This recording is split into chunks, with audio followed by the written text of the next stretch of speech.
مرکز مطبوعات وزارت کارهای داخلی تاجیکستان خبر داد که روزهای 19 و 20 اپریل سال 2024 در 4 صدمه در راههای جمهوری 4 نفر به هلاکت رسیده، 8 تن دیگر جراحت برداشتند.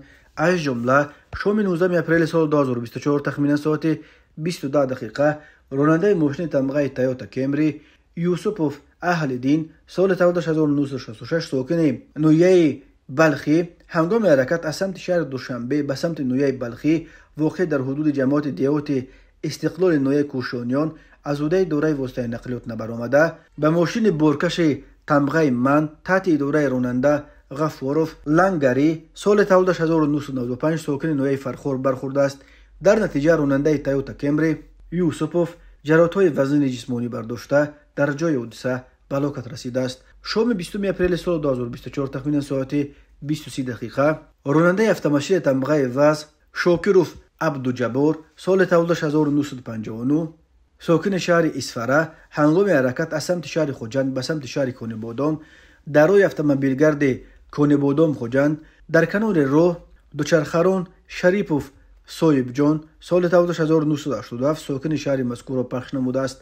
در نتیجه شریپوف در جای حادثه به هلاکت رسیده است. نیمه دوم روز 20 اپریل سال 2024 تخمینا ساعت 17:00 دقیقه راننده ماشین تمغه اوپل استرا مامجوروف نوریدین سال تولد 1982 ساکن نویه شهرستان هنگام حرکت در شورای دوشنبه چناق در حدود نویه شهرستان با دوچرخه اسکوتر تحت اداره راننده جورایف رفشنقل سال تولد 1984 ساکن نویه مذکور برخورده است. در نتیجه برخورد ماشین مذکور سمت حرکتش را گم کرده به مقابل راه برآمده به ماشین سبکرو تمغه مرسدس بنز تحت اداره رجبوف بهزاد سال تولد 1988 ساکن شهر پنجکند برخورده است. در نتیجه راننده دوچرخه اسکوتر جورایف با برداشتن جراحت وزن جسمانی در جای حادثه به هلاکت رسیده. رانندگان هر دو ماشین ها و 5 نفر مسافران آنها جراحت های گوناگون جسمانی برداشته در بیمارخانه بستری کرده شدند.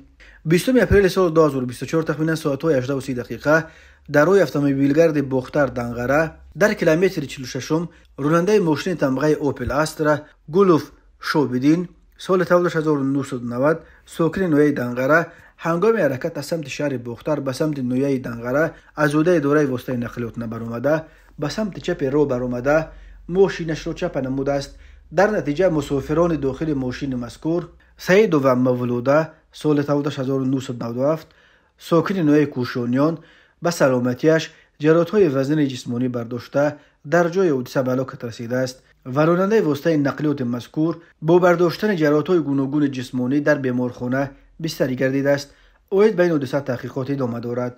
راه‌های تاجیکستان از لحاظ صدمه‌های مرگ‌آور راه‌های پرخطر دانسته می‌شوند. سال 2023 در راه‌های جمهوری در 1111 صدمه 519 نفر به هلاکت رسیده، 1179 کس دیگر مجروح شدند.